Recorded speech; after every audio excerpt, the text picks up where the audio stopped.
government may not afford to be able to compensate everybody who's affected one way or the other by load shedding. Eziphambili kwiindaba zethu, usekela mongameli weli uMnumzana uMashatile uphekwe esophulwa ngemibuzo ngamaqela aphikisayo kwiseshoni yakhe yokuqala eParlamente. We are going to reinforce the law enforcement officers to make sure that homosexuals have no space in Uganda. Awalali buhlayo amashantliziyo ayinxalenye yosapho lwe-LGBTQIA+ kwilizwe laseUganda emva kokuphunyezwa komthetho omtsha wokutshutshisa abantu abathandana besisini esinye. Because that changed nothing. The only thing for me, what was important, is to see how the players behave themselves on training. Kwesemidlalo iqela le-Bafana Bafana liza kuqubisana neqela laseLiberia ngomso.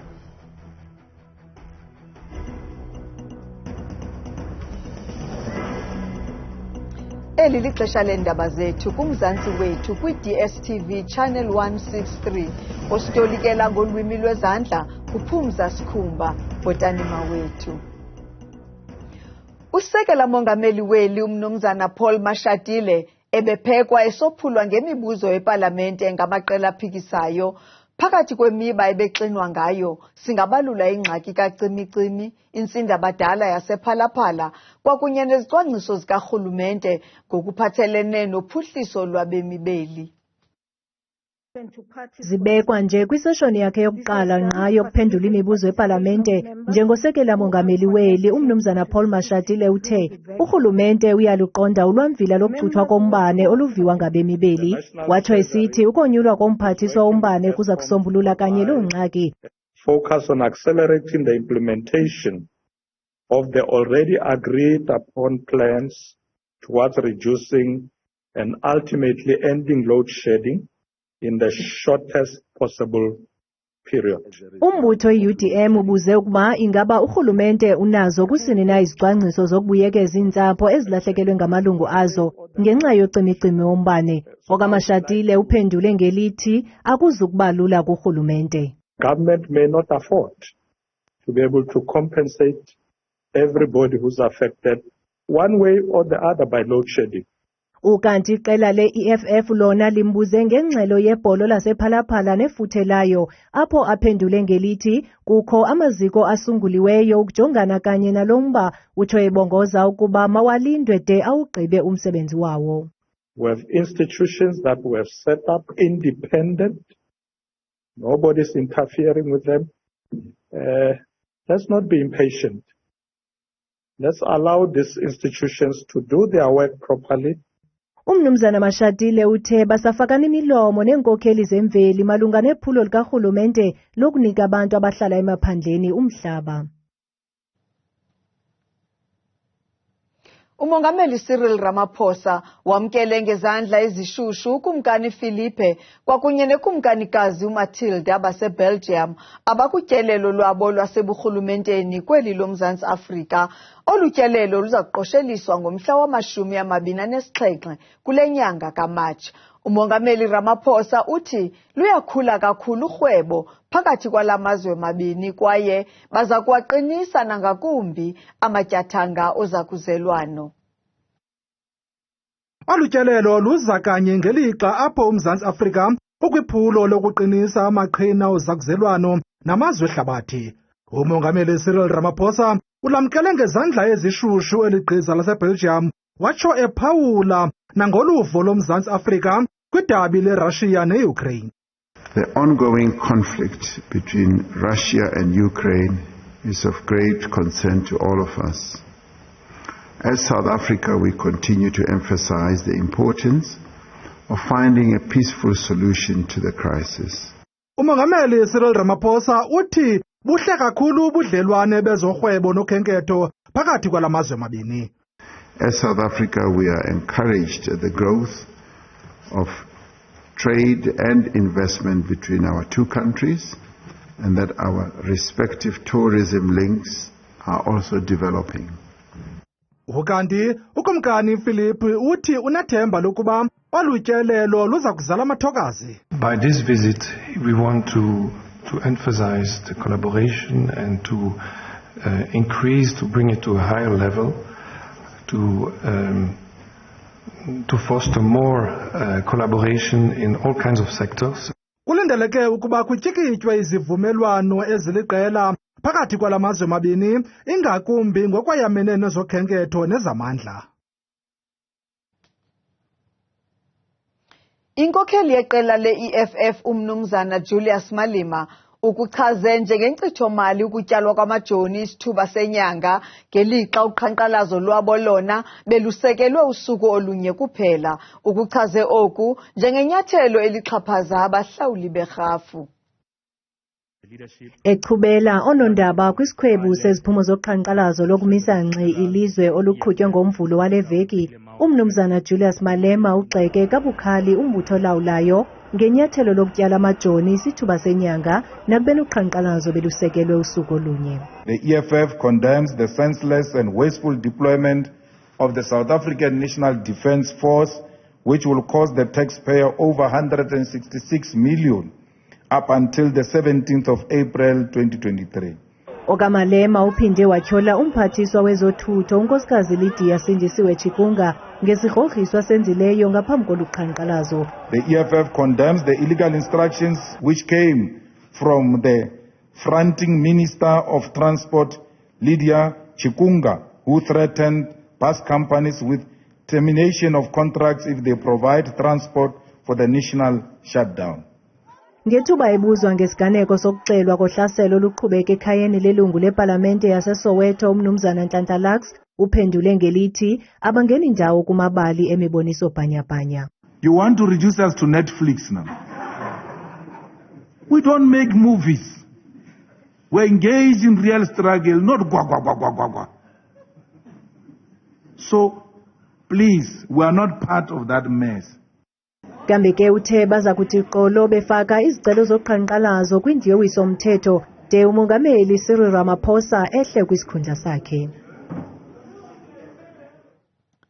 Iqela le-DA namaqela amancinci elawula nawo kumasipala ombaxa waseTshwane bagxeka i-ANC kwanenkulumbuso yephondo laseGauteng umnumzana Panyaza Lisufi ngeengxaki ezombethe lo masipala. Sithetha nje lo masipala uneveki ezimbini kungekho mntu kwisikhundla sikasodolophu. Oku kulandela ukulahla phantsi kukagqirha Murunwa Makwarela ngenxa yeziqinisekiso zomgunyathi eziphathelene nechaphaza lokungahlawuli kwakhe amatyala. Le mibutho ifuna kuhlalwe intlanganiso ngomso ikwathi xhalabile lulawulo lwalo masipala. They've got no other legal mandate to govern the city. They failed with their brown envelopes and now they're trying to come and steal it via administration. And yes, that is Panyaza's end goal. He also realizes that he does not have all the reason and all the tools. Ukanti i-ANC izikhabile izityholo sokuba negalelo kwingxaki ezambethe lo masipala. The chairperson of the ANC in the province, Comrade Panyaza Lisufi, has nothing to do with these things. He can't willy-nilly put the city under administration. It has to be matters that relates to law. If the law requires that he must take that decision, he will definitely take that decision. But that decision will not be influenced by politics. It will be influenced by the situation in the city. Isanko ithi okucacileyo kokuba intsebenziswano yala maqela ayibeki imfuno zabantu phambili. This thing we saw it in 2016. We saw it in 2021. Come 2026, can we vote correct? Can we make sure that if we reject, for argument's sake, Party A, let's make sure that we vote Party B into power and not give them partial powers and have this government of coalition. Coalition has not worked for us in Tshwane since 2016, and we don't think it's going to work even going to the future. So we just need to deal away with it and then elect a party that we think can take the citizens forward. EDA ithi ukuba intlanganiso ayihlali ngomso iza kubhenela ezinkundleni. Izikhukhula zemvula zimise ngxi yonke into kwidolophu yaseSajonisi eMpuma Koloni. Iingxelo zithi ezi zikhukhula ziqale ngemva kwemini yanamhlanje. Isebe lobambiswano ngolawulo eMpuma Koloni lithi kukho iingxelo zabantu abahambe nezi zikhukhula, ukanti abanye bafuduselwe kwiindawo ezikhuselekileyo. Neenkonzo ezingxamisekileyo zingxangile zilungiselela unongekehli. Abona bantu bachaphazelekileyo nangakumbi ngabo bahlala kwiindawo zogobityholo. Isebe lezothutho kwiphondo laseMpuma Koloni lingqinile ukuba iindlela eziliqela kweli phondo zivalekile ngenxa yoqhankqalazo loono-taxi, ingakumbi kwingingqi yase-Alfred Nzo, eChrisani, kwakunye neendawo ezithile emathole. Ngokwengxelo yesebe lezothutho kweli phondo, enye yeengxaki ezikhokelele kolu qhankqalazo lwezithuthi zikawonke-wonke kukuhamba ngonyawo kolonwabu kwenkqubo yokuhlawula izithuthi ezithutha abantwana besikolo. Isebe lezothutho libongoze ukuba abo bakolu qhankqalazo mabangaphazamisani nokuhamba kwezithuthi ezindleleni, latsho lisithi liyaziqonda kwaye liyazisabela izikhalazo zabo. The department is calling upon the protesters to rather calm. Ngokuziwe kwisithebe sengxoxo into zakwethu khangela bangabana sisombululo sini esinokuthi sifumaneke kwingxaki eziphakamiswayo endaweni yokubangabana kuvalwe indlela yonke kuchaphazelwe wonke ubani. Amagosa endlela ke alapho ukuqinisekisa bangabana ezo ndlela zivalekileyo ziyaphinda zivulwe. Ukhumbule ukubangabana kusetyenziswe izigadla ukuvala ezindlela, izitshixo zazo ke azikho, nto leyo yenza bangabana kube nzima kakhulu ukuba zikhawuleze zivuleke. Siyafuna ukucela umonde kubasebenzisi bendlela kungenjalo ke barhoxise uhambo lwabo okanye bakhangele indlela zimbi.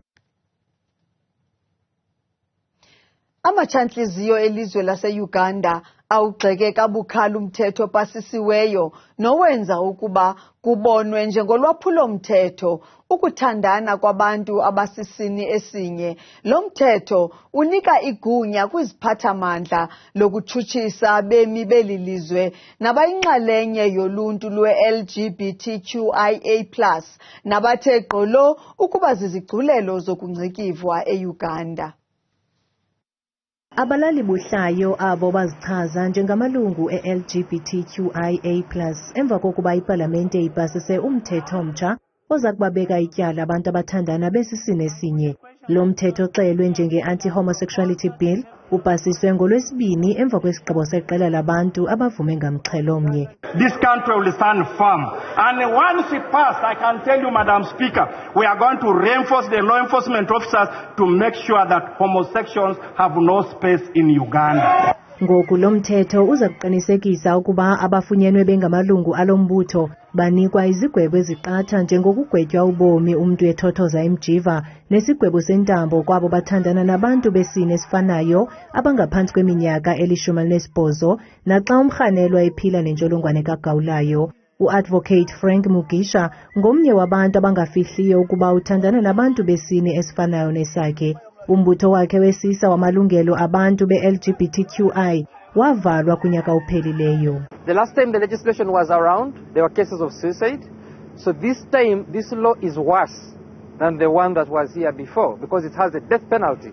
Ngelixa kusalindwe impendulo kaMongameli Yoweri Museveni malunga nokuba uyanqwala kusini na kwisicelo sokuba angawuvumeli lo mthetho.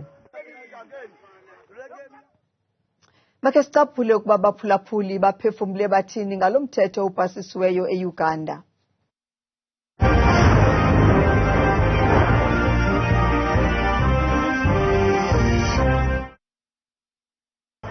iUganda yenza umthetho wayo msasazi.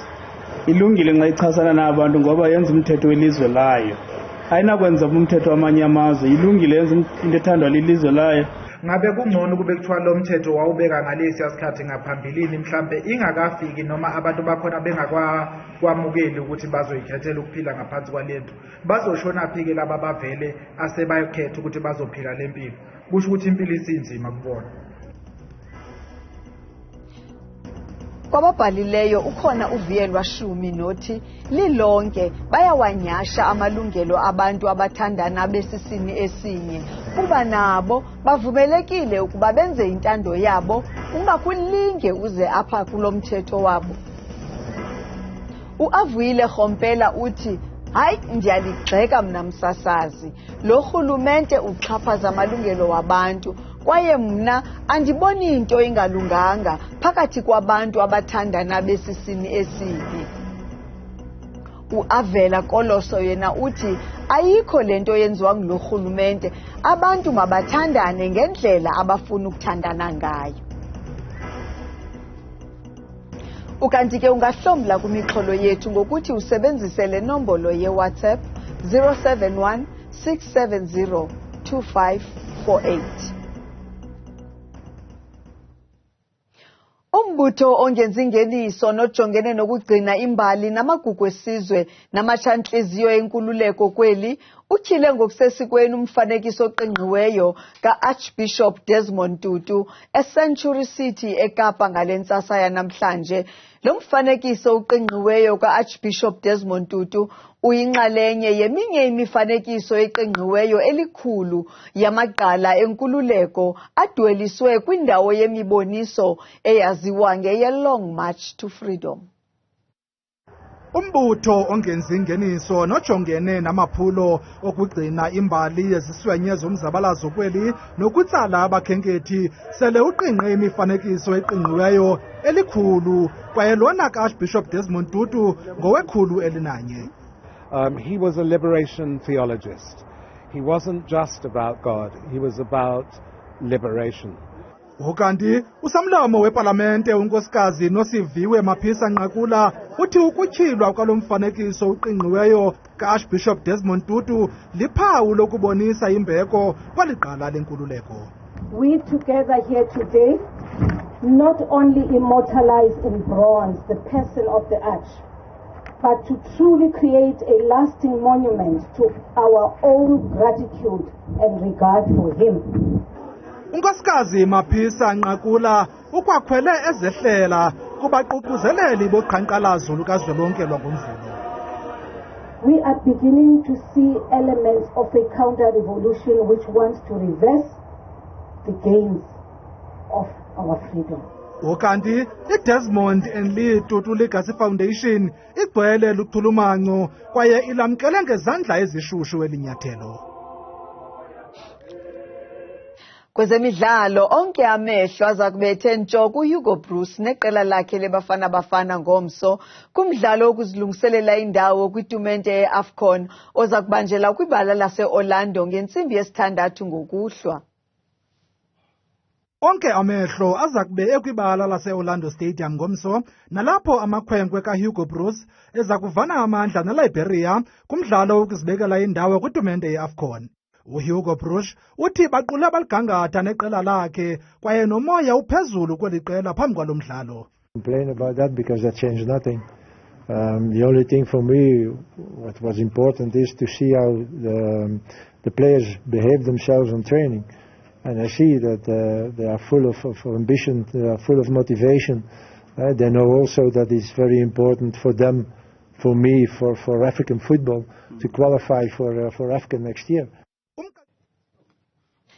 Makangene ke uThabile nemozulu yakhe.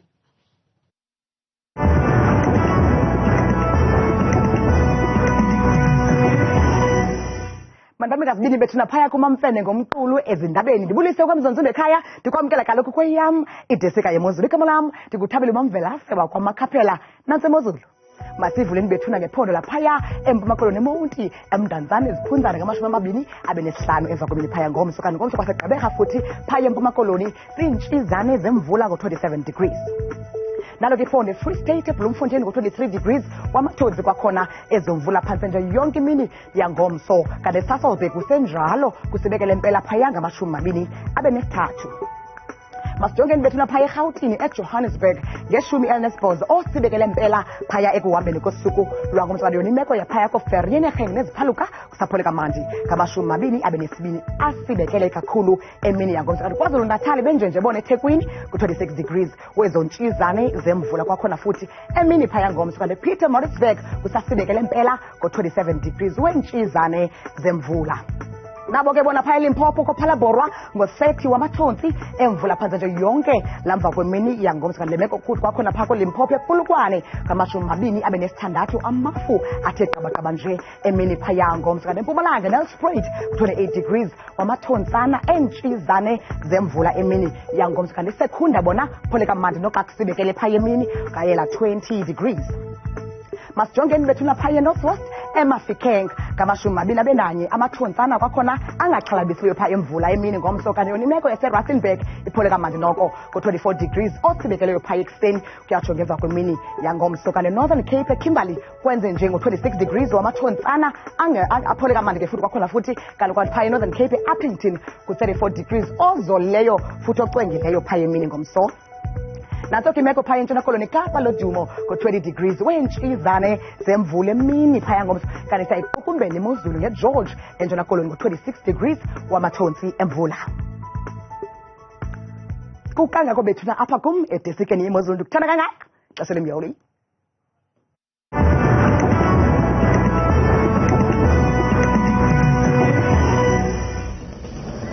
Ayike ngalongo ngoma siqongqothile wolu rhatya ungazifumana ezinye indaba ziphakwa zishushu kwijelo leendaba iNewsroom Africa Channel 405 kwalapha kwi-DSTV ngomso ke ngoxa bethu besithi izindaba zethu ngolwimi lwesiZulu. Ndinithanda nonke emakhaya.